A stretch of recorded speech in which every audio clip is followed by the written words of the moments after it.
Does this ever happen to you? See, it's cut out. Let's see what we can do to sort that out.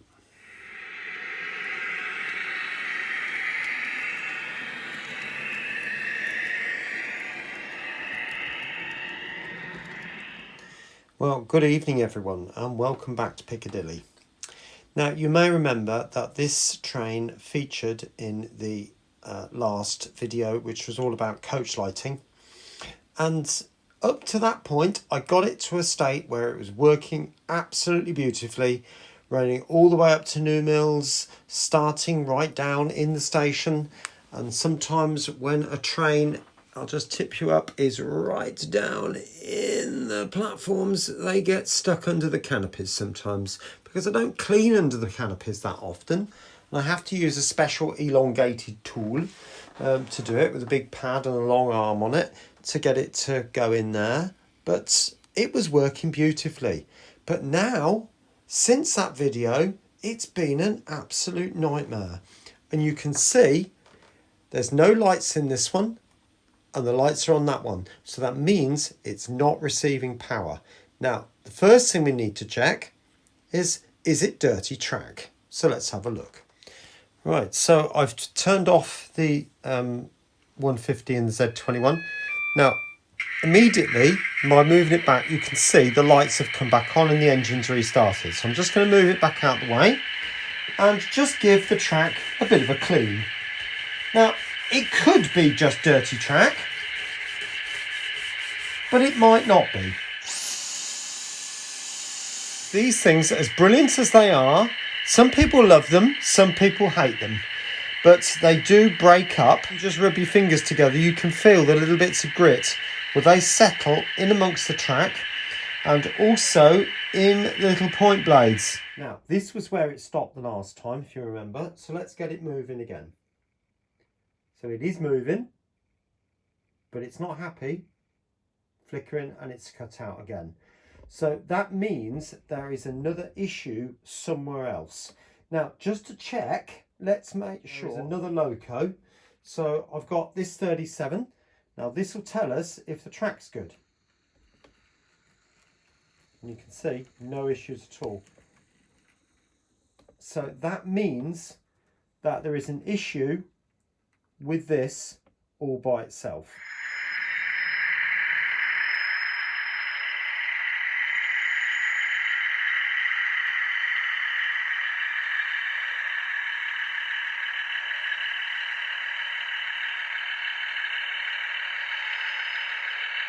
Right, welcome back.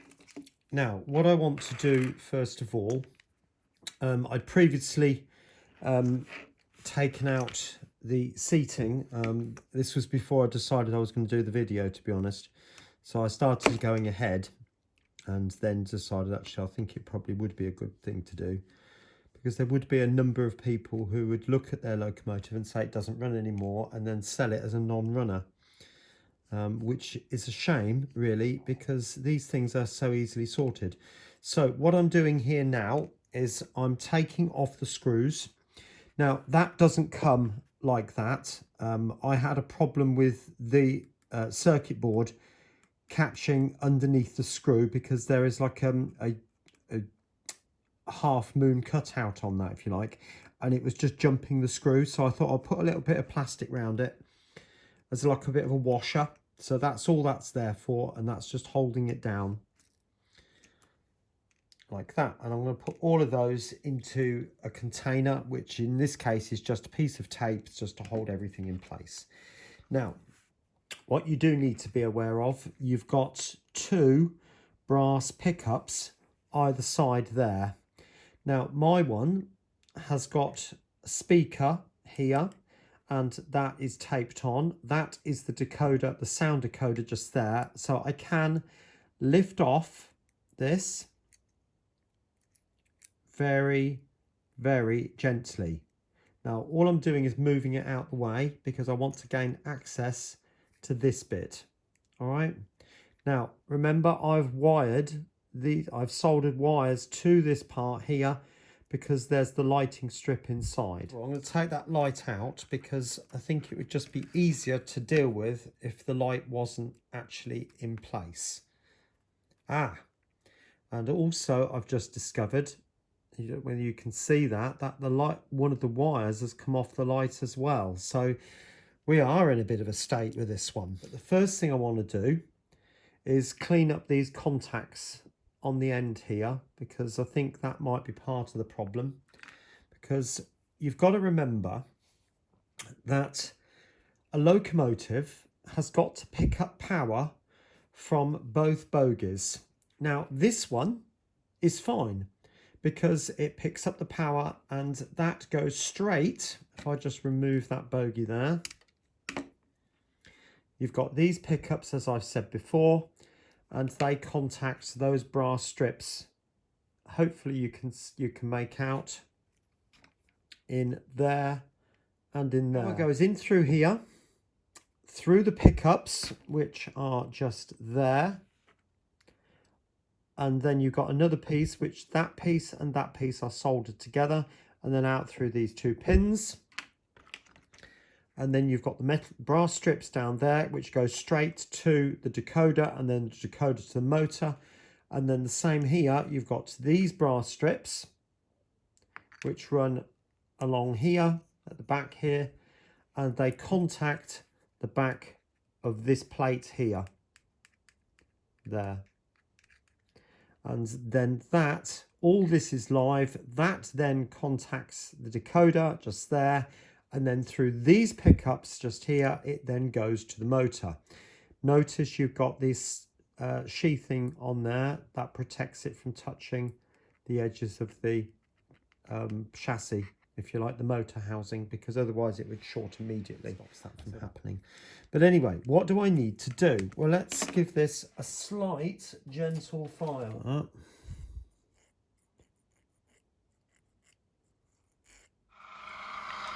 Don't forget to check out my double O gauge layout, Piccadilly sidings. If you look to the top right hand corner of the screen, there's an eye in a circle, and there's a link there and also in the description below. Right, next bit. So I've soldered those two wires back on, and now I've got some isopropyl alcohol in this little lid, and obviously a cotton bud. So I'm just going to give each of the ends a bit of a wipe. In fact, I'll support those from underneath there, like that, and just give them a bit of a clean. They seem all right, actually, as I've just given them a bit of a slight filing, if you like, and also underneath there, where you can obviously see where it's been picking up with those two prongs on the top of there. It's all about checking out the connections across the whole train. I'm going to do those bits there as well, just in case. This back in, you'll notice there are 4 little holes there, and hopefully in there you can see there are 4 little prongs just there. So that's got to sit in those 4 little prongs, like that. Then this piece, which has been protected with some insulating tape, can then go back in and be stuck back at the top there, ready for the lighting bit. Right, I've got that bit back in now. Now these parts here, as I said, I've got to contact, these brass strips have got to contact that back plate. So I'm just going to push those down before I put the seating in, and just make sure that they're actually contacting. And now I can put the seating back in, which is here. And it's the sideways seating goes to the front. How do I know that? Because if you try and line it up, it lines up with some pegs there. Look, if I turn it the other way round, the pegs don't line up. So that's how I know. And it's just a case of very gently easing it back in. And of course the seating is very important because it holds everything in place. And it should, once it is in, contact the little clips. Now you might have noticed I've got one little clip broken off just there, so I'm going to have to be very careful. But I'm now going to just double check that these brass strips are contacting. Yeah, that seems okay. Now the next thing is to bring these motor contacts and touch either side of the motor. Now you might be able to make out in there, there are two, one this side and one this side, two little tabs where the motor contacts. Now, if that's the tab, no, if you pardon me, I'll do it that way around. If that's the tab, they're the two tabs. The contacts can touch that side or that side. It doesn't matter which way round they go. So as my contacts has sprung in quite a lot, I'm going to put it on the outside of the tabs, and then you have to hold it down, keep checking, and then get the little screws as they were on the screwdriver. Now I'm using a magnetic screwdriver because you can see the size of these. If I put my finger next to it, you can see the size of these screws, can't you? So I'm going to mount it on the end of the screwdriver like that, and then back into the two little holes.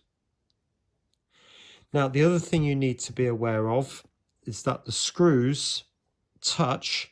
There are metal rings running round the outside on here, and if there is, sometimes you get an insulation from the board to the screw. The screw goes into this block, and then power comes up through the screw, touches this brass ring going around on the PCB, and then it goes to the decoder. Have a look and see if it's going to move. Right, we're still stopping. Why? Now there's something obviously.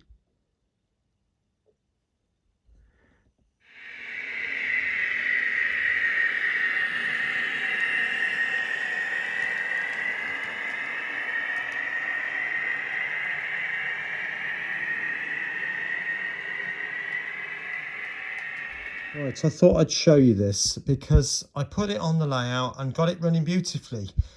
But then it stopped. Went round a few times, but then just stopped.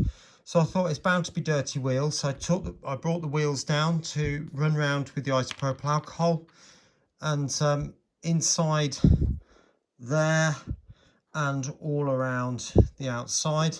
Clean the pickups, which are here, and then I noticed something. Look at that gap. These pickups should be absolutely flush. That brass should be touching the plastic. So when it goes back into the bogie frame, which is that bit, it sits in between that little space down in there, which holds it all together. So it's still usable, but I've just got to be very careful. Right, welcome back. Hopefully you can see now I've got this brass contact there just inside that little plastic clip, and also that side as well. Now they're both sitting properly, so let's go and give it a go. Encouraging.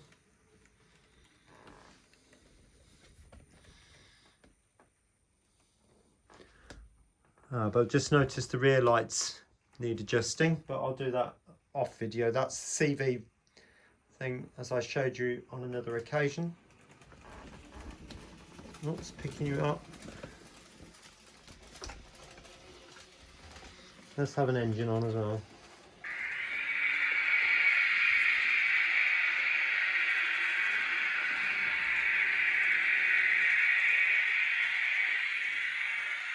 Well, that seems to be working all right now, doesn't it?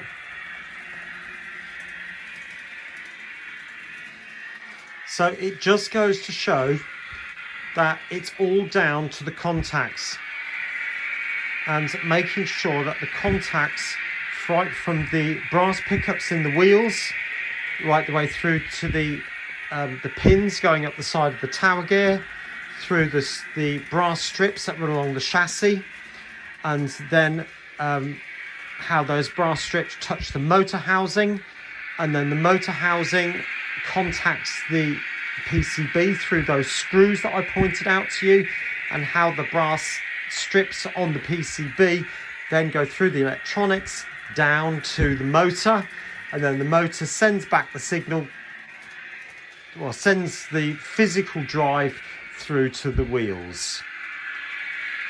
All right, so hoping you've enjoyed that video and hoping it's helpful.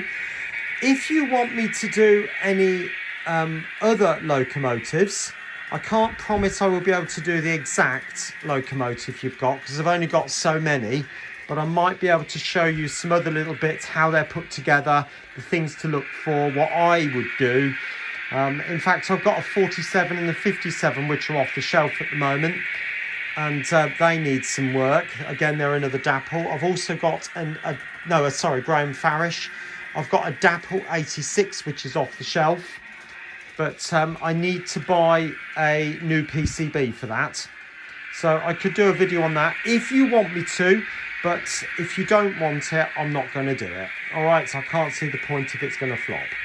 All right, so hopefully that's of some use, and I will move on. So the top video is going to be all about the plans and the running session that we did a little while ago.